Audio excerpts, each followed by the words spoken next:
Get your pen and write your story all over again. And this time, learn the lessons, motivate others, and share that inspiration. Dear Max FM with DJ Chini. Dear Max FM, ako nga po pala si Anna Rose Ladja. Taga Sitio Malyang, Malapatan, Sarangani Province. 23 years old po ako. At gusto ko pong ikwento ang story ng buhay ko. Kahit masakit, kailangang tanggapin yon. May asawa na pala ako, Chin. Minsan, parang panaginip lang. 16 pa lang po ako noon. At hindi ko po alam na may pumunta na pala sa bahay namin. Para itanong lang sa akin ng biglaan kung papayag ba daw ako na magiging kami ng naging asawa ko. Nagulat ako sa sinabi nila. Andyan na yung mga kamag-anak ng asawa ko. Chin, sa totoo lang, ayoko pa kasi. Bata pa ako noon, 16 pa lang ako noon. Walang-wala akong alam sa buhay, lalo na sa pagpapamilya. Pero pinilit nila ako. Kinausap ako ni Papa at ang kuya ko. Sabi nila, wala na daw akong poproblemahin pa kung papayag daw ako. At napag-usapan na ni na Papa at ang Papa din ng asawa ko, Chin. Kaya wala na akong magagawa, kundi pumayag na lang. May Dory din kasi kami. Lumipas ang 1 taon, nagkasakit ang Papa ko. Sabi pa ni Papa, magpakasal na kayo agad para makita ko yung kasal mo. Pumayag naman ako at ang pamilya ng asawa ko. Yun din kasi ang gusto ni Papa para makita niya ako na ikinakasal. At lumipas ang mga buwan. Namatay si Papa. Masakit lang talagang tanggapin na mawalan ka ng isang papa. Chin, ganito pala ang buhay may asawa. Natutunan ko na ring mahalin ang asawa ko kasi mabait naman siya. Hindi siya gaya ng ibang mga lalaki na may bisyo. Mahal na mahal namin ang isa't isa. 6 years kaming nagkasama, pero hindi kami nagkaanak. At kahit wala kaming anak, masaya naman kami. At sa lahat ng nangyayari sa buhay ko, ito ang hindi ko matatanggap. Ang magkasakit ang asawa ko noon. Pina-check up namin sa hospital. Sabi ng doktor, i-a-admit na daw namin siya. Habang nasa hospital kami, nakita ko sa mga ngiti ng asawa ko na masaya siya kung katabi niya ako. Sabay sabing, kailan tayo uuwi? Ang sabi ko naman, pag gumaling ka na, kaya pagaling na para makauwi na tayo. Sabi niya, kaya ko to. Huwag kang mag-alala sa akin ha. Alam mo, Chin, mahal na mahal ko ang asawa ko. Sabi niya pa, kung may anak lang tayo ngayon, siguro kasama na natin siya.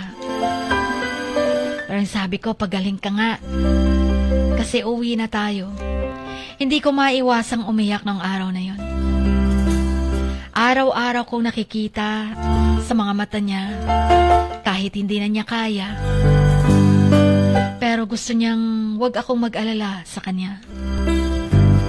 At kahit nasa hospital kami, niyayakap ko siya. Sabi niya, payakap nga. Miss na kita. Chin, wala akong ibang gusto, kundi ang magpagaling siya. Pinahiga ko pa siya noon sa mga paa ko. Kasi yun yung gusto niya. Wala na rin akong kasama noon, kaya tinawagan ko ang biyanan ko para may makasama akong magbabantay sa hospital. Until tinawagan ako ng doktor. Sabi niya, Ma'am, pray lang po tayo. Mukhang malala talaga ang sakit ng asawa niyo. Hindi ko na alam kung anong gagawin ko ng mga panahong yun. Hindi ko siya iniiwan sa kwarto niya sa hospital. Nang nabigla ako kasi nakita ko siyang nahihirapan ng huminga. At doon ang nangyaring kinataktakutan ko, Chin. Wala na siya. Hindi ko matanggap ng sobrang-sobra. Kaya wala akong ibang ginawa kundi ang umiyak na lang habang niyayakap siya. Sinasabi ko sa kanyang lumaban ka pa. Laban lang. Uuwi pa tayo. Yun kasi ang gusto niya. Pero kahit anong gawin, ginawa na ng lahat ng mga doktor. Hindi na daw nila kaya. Kaya hindi ako makapaniwala, China, 9 days pa lang kami sa hospital na yun. Yun ang nangyari. Sobrang gumuho ang mundo ko. Wala akong magawa kundi ang tanggapin ang nangyari. Hanggang sa nailibing siya at 7 months na siya ngayon sa kabilang buhay, Chin. Gusto ko lang sabihin sa asawa ko, bye. Bye kasi ang tawagan namin. Bye kahit nasa kabilang buhay ka na ngayon. Mahal na mahal kita. Miss na talaga kita. Hanggang dito na lamang. Maraming salamat po sa pagbabasa ng liham ko. Pasensya na kung mahaba. Sana'y mabasa nyo. God bless ang inyong kamags. Annie Rose.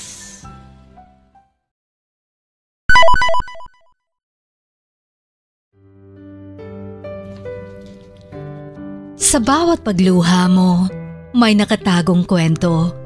Sa bawat ngiti mo, may gustong sabihin ang puso mo. At sa likod ng iyong halakak at maging sa pagkabiko mo, may mensaheng nakabalot sa iyong pagkatao. At ang tanging nais mo lamang ay mapakinggan ang mga ito ng buong mundo.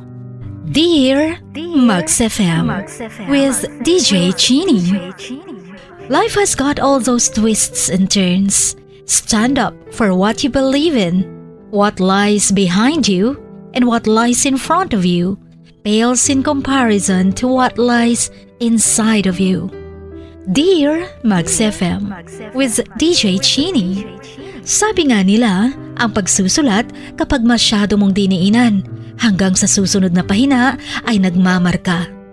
Katulad ng pagmamahal, kapag masyado mong ibinigay ang lahat, yung sakit na gawa ng nakaraan, dala pa rin hanggang kasalukuyan. Dear Mugs FM, you own your story and you are the author of your own book of life. Don't let others write your script, but let others hear your story and make them inspired. Kaya sumulat na, maging bahagi ng aming programa.